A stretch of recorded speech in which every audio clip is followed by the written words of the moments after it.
I have no idea what this is. Can you please educate me and all of my California listeners what this runs thing is in Nebraska? It's a Runza. Runza. I'll send you a picture that you can. Okay. Runza. I will send you a picture you can put in here, so when we're talking about, people can get an idea.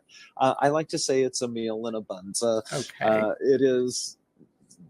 It's basically what I had when I was a kid, called kraut burgers, or was it beanstalks, or it's a cabbage and meat inside of a bread, and it's only so in is Nebraska. It like so it's like a white person empanada? Kind of, yeah, except it's bread.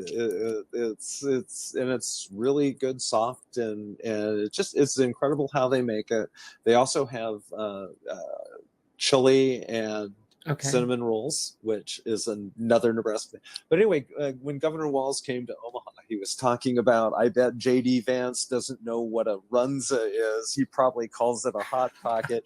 And suddenly everybody wants to know about Runzas. The Nebraskan Hot Pocket. I like that.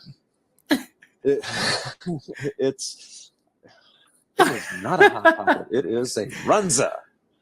And they have a combination of French fries and onion rings they call frings. And so it is a chain of restaurants that is basically only in Nebraska. I think there may be one in Kansas or Iowa, and there was, last time I was in Colorado, one in Loveland, Colorado, but that's it. Otherwise it's strictly Nebraska. Will you bring me one home? The next time you're in Nebraska, the next time you're coming back to California, I can meet up with you. I think what I'm going to do, and I think I can bring it on a plane, is get like a dozen frozen Runzas and bring them back so that I can share them with people. I also make them, by the way. We could do that as well. I have homemade these, but she was telling the story about it, because when they got done with the rally, they were pulling out of town. They went to a Runza restaurant and got a bunch of them. And she goes, "Hey, well, Tim got some extra to take home with us." And so we, put it in the refrigerator. We were getting ready to go to Pennsylvania on this bus tour the next day, and thought we would take them along with us, and went to go in the refrigerator, and they were all gone. And so she goes, "Seems like our son found them," and goes like, "These are really good," and just ate all of them. How old's their son? Oh yeah, 17, 18. That'll do it. That's for sure. Those teenagers clean out a pantry, don't I know it? Okay, so we've got but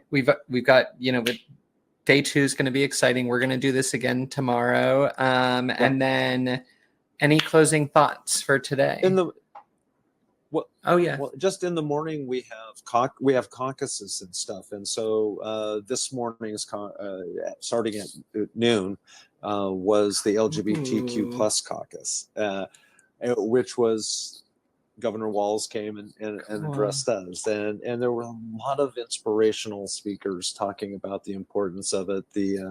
The advocates for trans equality were there and did a presentation on the voting power of trans and queer communities. One of my favorite organizations. It is too. And for those people who don't know, it is a combination of 2 organizations that were fighting for trans-related rights: the Transgender Legal Defense and Education Fund, which was headquartered out of New York City.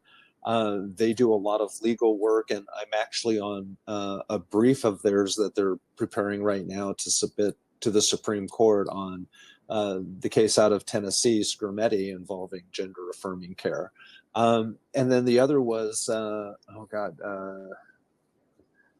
Trans Equality organization in DC, National Center for Transgender Equality, and that was one that was headed up by Mara Kiesling, which did a lot of lobbying and going to legislatures and advising and And so earlier this year, those two entities merged to combine their forces, going into, these areas and giving us a much higher, stronger profile.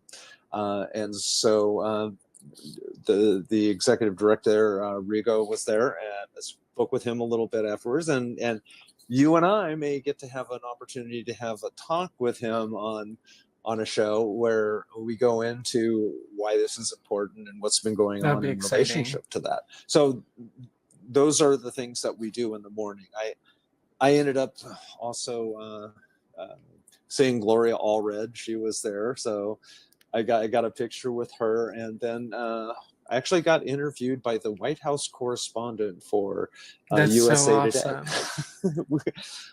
We were just standing outside, and it was me and Mike Marichuk, who is the chair of the Stonewall Caucus for Nebraska. I'm the vice chair. So we were sitting there talking, and I think we were talking with the Texas Stonewall Democrat vice chair, and he comes up, and it was can I ask you a couple? And Mike goes, well, who are you with? He goes, USA Today. And so we talked with him, and he had a lot of questions about the process and other things. I'm really curious to see if he uses any quotes or anything, but we got done, and I said, well, here's my card. And then he goes, oh, here's mine. And I just put it in I didn't look at it. I just put and it wasn't until I was on the bus back that I realized it was the White House correspondent. That is so very cool. And not the Chicago affiliate or anything guy. So, oh no, yes. I lost your video. There you are. No, you're good. Sorry. You're good. So it sounds like there's a lot of really great networking opportunities, a lot of great ways to kind of set kind of a democratic agenda up and find out who these key players are to move forward with. Very much so. I've exchanged cards with so many folks, and it's just the energy is so. I need to get a press pass. I need to get out there. I need to be one of these folks. It is bonkers, but it's fun bonkers. And so then tomorrow I'm doing the Veterans and Military Families Caucus. So I want to go find out what's going on in relationship to that. And then Wednesday is another LGBTQ caucus where we have a plan at the beginning of it to give out an award and then have the group picture of all the trans and non-binary delegates. So we have we have a family picture. You better send that over so that I can post that and get that up for everybody to see. We will definitely get that to you. So that is on track for Wednesday, and of course we have so many incredible speakers coming up that it's just. And then later in the week, I pitch CBS a television series. So it's an exciting week. This is an incredible week for me. Yeah, and thank you so much for sharing it with everybody and myself as well too, and keeping me in the loop. It's been a lot of fun seeing behind the scenes. That's for sure.